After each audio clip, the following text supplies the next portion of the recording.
Comrade জ্যোতি বসুর আত্মজীবনী জনগণের সঙ্গে দ্বিতীয় পর্যায় পর্ব ৪৪।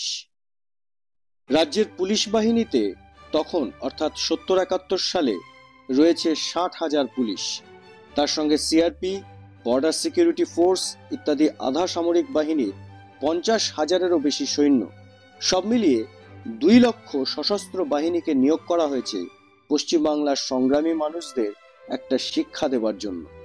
সারা রাজ্যে কেবল জেলা শহর এবং মহকুমা শহরগুলিতেই নয়, তার নিচের সকল গুরুত্বপূর্ণ কেন্দ্রগুলিতেও সিআরপি ও সামরিক বাহিনীর ইউনিটগুলিকে বসানো হয়েছে। শহরগুলির মহল্লার পর মহল্লায়, গ্রামাঞ্চলের গ্রামের পর গ্রামে সামরিক বাহিনীর সহায়তায় পুলিশ ও সিআরপিকে দিয়ে নিয়মিতভাবে চিরুনি অভিযান চলছে। নির্বিচারে গ্রেপ্তার, ব্যাপকভাবে নির্যাতন, নারকীয় অত্যাচার, গণধর্ষণ এবং বেছে বেছে খুন প্রতিদিনের ব্যাপার হয়ে দাঁড়িয়েছে। ১৯৭০-এর ২০শে মার্চ পশ্চিমবঙ্গে রাষ্ট্রপতির শাসন জারির পর থেকে ওই বছরের ৩১শে ডিসেম্বর অবধি মার্ক্সবাদী কমিউনিস্ট পার্টির ১৫০ জন কর্মী ও সমর্থককে সিআরপি, পুলিশ ও কংগ্রেস এবং তার সহযোগীদের দ্বারা সংগঠিত সমাজবিরোধীরা হত্যা করেছে। পরের মাত্র ৫ মাসের মধ্যে অর্থাৎ ১৯৭১ সালের মে মাস অবধি আরও ১০০ জন সিপিআইএম নেতা, কর্মী, সমর্থক খুন হলেন। রাষ্ট্রপতির শাসনের সূচনা থেকে ১.৫ বছরে ২০,০০০-এরও বেশি লোককে গ্রেপ্তার করা হয়েছে। আরও ১ লক্ষ লোকের ওপর গ্রেপ্তারি পরোয়ানা ঝুলছে। বস্তুত দ্বিতীয় যুক্তফ্রন্ট সরকারের আমলেই সিপিআইএম বিরোধী যে চক্রান্ত শুরু হয়েছিল তা ভয়ঙ্কর চেহারা নেয় যুক্তফ্রন্ট সরকারের পতনের মুহূর্ত থেকেই। গণ আন্দোলনের নেতা ও কর্মীদের ওপর নামিয়ে আনা হয় অমানবিক অত্যাচার ও নির্যাতন। মুখ্যমন্ত্রিত্ব থেকে অজয় মুখার্জির পদত্যাগের পরদিনই অর্থাৎ ৭০ সালের ১৭ই মার্চে শ্রমিক কর্মচারী সংগঠনগুলির আহ্বানে সাধারণ মানুষ সাধারণ ধর্মঘট ও হরতাল পালন করলে ৩০ জন কমরেডকে খুন করা হয়। রাজ্যের খনি অঞ্চলে ব্যাপক ও ভয়াবহ সন্ত্রাসের রাজত্ব কায়েম করা হয়। এই সময় শ্রমিক কর্মচারী সংগ্রামের ওপর সবচেয়ে সংগঠিত আক্রমণ করা হয়েছিল দুর্গাপুরে। দুর্গাপুরে কেন্দ্রীয় শিল্প নিরাপত্তা বাহিনী মোতায়েন ও শিল্পনগরীর বহু ট্রেড ইউনিয়ন নেতাকে গ্রেপ্তারের প্রতিবাদে ১৯৭০-এর ১২ই আগস্ট থেকে দুর্গাপুরের শ্রমিকরা লাগাতার ধর্মঘট শুরু করে।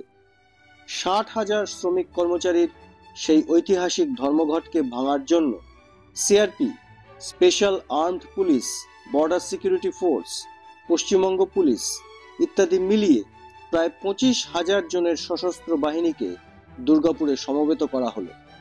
শিল্পনগরীতে ১৪৪ ধারা ও লাগাতার কারফিউ জারি করা হলো। শ্রমিকদের কোয়ার্টারে সিআরপিরা হামলা চালাতে লাগলো। নারী, পুরুষ, শিশু নির্বিচারে নিষ্ঠুরভাবে পেটানো হলো। শ্রমিক কর্মচারী ও তাদের শিশুদের অনাহারে থাকতে বাধ্য করার জন্য দুর্গাপুরের শাকসবজি, দুধ সরবরাহ পর্যন্ত বন্ধ করে দেওয়া হলো। সিআরপিরা সে সময় এমনকি হাসপাতালে ঢুকেও আহত শ্রমিকদের চিকিৎসা বন্ধ করে দেওয়ার জন্য হামলা চালিয়েছিল।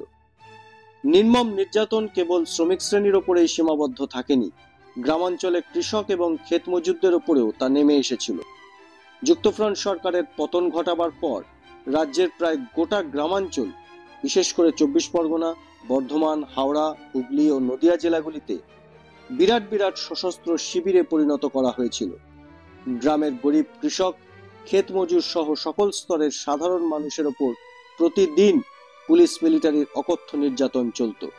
পুলিশ ও সিআরপি এইসব জেলায় গ্রামগুলির ওপর আক্রমণের পদ্ধতি ছিল এরকম: প্রথমে কোনো গ্রামকে তারা ঘিরে ফেলত, তারপর তাদেরই এক অংশ ঘরে ঘরে গিয়ে পুরুষদের টেনে বার করে আনত এবং নির্দয়ভাবে পেটাতো ও অবশেষে তাদেরকে পশুর মতো তাড়া করে গ্রামের বাইরে বার করে দিত। তারপর লক্ষ্য হতো নারীরা। শুরু হতো গণধর্ষণ বা অন্য উপায়ে নারীদের শ্লীলতাহানি। তাতেও আক্রমণের শেষ হতো না। এরপর তারা ঘরে ঘরে ঢুকে সংসারের ব্যবহার্য সকল জিনিসপত্র ভাঙচুর করত, বাড়ির দরজা জানলা ভাঙত। তারা চলে যাওয়ার পর গোটা গ্রামময় ছড়িয়ে থাকত মাটির পাত্রের ভাঙা টুকরোগুলি। এইভাবে শত শত গ্রামে হামলা হয়েছে, গ্রামাঞ্চলের হাজার হাজার মানুষকে বিনা অপরাধে গ্রেপ্তার করা হয়েছে ও বিনা বিচারে আটকে রাখা হয়েছে। আরো বেশি সংখ্যক লোককে প্রহার ও নির্যাতন করা হয়েছে। বহু ব্যক্তিকে খুন করা হয়েছে অজস্র নারীকে ধর্ষণ করা হয়েছে। শ্রমিক, কৃষক, কর্মচারীদের সঙ্গে শিক্ষক ও ছাত্রদের উপরও সেই সময় অত্যাচার নেমে আসে। স্কুল, কলেজ, বিশ্ববিদ্যালয়, পাড়া থেকে শিক্ষক ও ছাত্রদের টেনে এনে অত্যাচার ও খুন করা হতে লাগলো। এই আক্রমণগুলি কিরকম পৈশাচিক ছিল তার একটি উদাহরণ দিই। বেলেঘাটায় একদিন হাজারখানেক সশস্ত্র পুলিশ ও সিআরপির এক দল ভোরবেলা একটা এলাকা ঘিরে ফেলে। ৪৯ জন কিশোর ছাত্রকে তারা গ্রেপ্তার করে এবং ওই এলাকার অধিবাসীদের চোখের সামনেই তাদের 4 জনকে গুলি করে হত্যা করে। এই দিনগুলিতে প্রায় 1000 শিক্ষালয় আক্রান্ত হয়। বহু শিক্ষক শিক্ষিকা নিহত ও গুরুতর রূপে আহত হন। বহু শিক্ষক ও শিক্ষাকর্মী মিসা ও পিভিএতে বিনা বিচারে বন্দী হন। বহু শিক্ষক শিক্ষিকা ও শিক্ষার্থী নিরাপত্তার অভাবে শিক্ষালয়ে আসতে পারেননি দীর্ঘদিন ধরে। পশ্চিমবঙ্গের এই সন্ত্রাসের রাজত্ব আর 5টা সাধারণ সন্ত্রাসের মতো নয়। এটা ছিল বাস্তবিক পক্ষে এক আধা ফ্যাসিস্ট সন্ত্রাসের রাজত্ব। মার্ক্সবাদী কমিউনিস্ট পার্টি ও গণ আন্দোলনের নেতা ও কর্মীদের এবং বামপন্থী মনোভাবাপন্ন মানুষদের শারীরিকভাবে নিশ্চিহ্ন করার জন্য এক পরিকল্পিত ধারাবাহিক প্রচেষ্টা।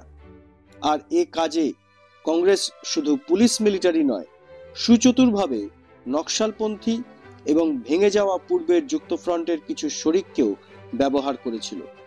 নকশালপন্থীরা যত জনগণ থেকে বিচ্ছিন্ন হয়ে পড়ছিল, তত তাদের মধ্যে সন্ত্রাসবাদ, ব্যক্তি হত্যার প্রবণতা ও সমাজবিরোধী কার্যকলাপ বাড়ছিল। শেষে তারা এতটাই অধঃপতিত হয় যে শিক্ষা প্রতিষ্ঠান, শিক্ষক, শিক্ষাকর্মী, ছাত্রদের ওপর আক্রমণ শুরু করে। সিপিআইএম তখন এই ধ্বংসাত্মক হামলার বিরুদ্ধে রুখে দাঁড়িয়েছিল। তাই সিপিআইএম এর সমর্থক ছাত্র শিক্ষকদের উপর বামপন্থী হঠকারীরা আক্রমণের বিশেষ অভিযান শুরু করে।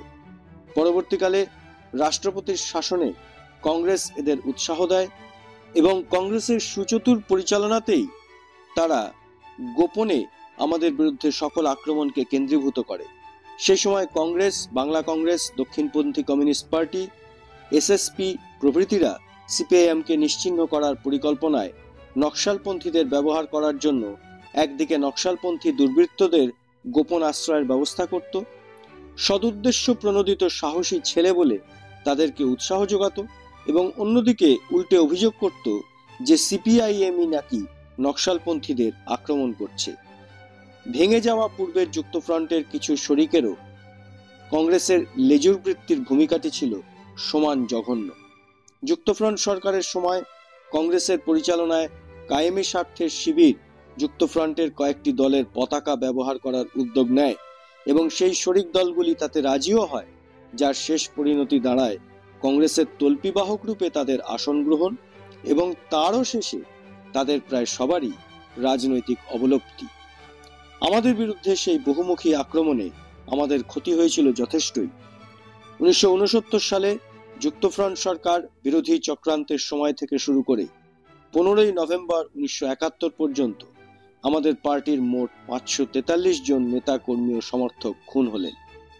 এর মধ্যে দ্বিতীয় যুক্তফ্রন্টের সময় 79 জন, রাষ্ট্রপতির দ্বিতীয় শাসনের আমলে 17ই মার্চ 1970 থেকে 31শে মার্চ 1971 238 জন, কংগ্রেস মুসলিম লীগের কোয়ালিশন সরকারের আমলে 1 এপ্রিল 1971 থেকে 21শে জুন 1979 109 জন, এবং রাষ্ট্রপতির তৃতীয় শাসনে 30শে জুন 1979 থেকে 15ই নভেম্বর 1971 পর্যন্ত 117 জন সিপিআইএম নেতা, কর্মী ও সমর্থক শহীদ হলেন।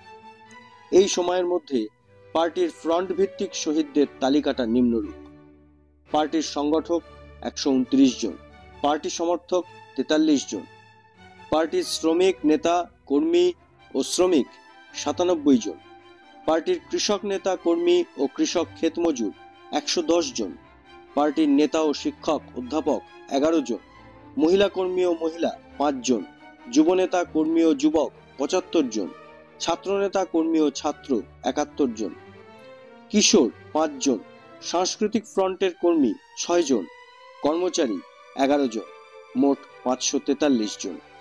এই সময়ের মধ্যে জেলাভিত্তিক শহীদদের তালিকা নিম্নরূপ: 24 পরগনা 169 জন, কলকাতা 116 জন, বর্ধমান 81 জন, নদিয়া 23 জন, বীরভূম 4 জন, হাওড়া 38 জন, হুগলি 31 জন, মেদিনীপুর 9 জন, বাঁকুড়া 2 জন, মুর্শিদাবাদ 10 জন, পুরুলিয়া 2 জন, মালদা 7 জন, পশ্চিম দিনাজপুর 11 জন, দার্জিলিং 9 জন, জলপাইগুড়ি 23 জন, কোচবিহার 8 জন।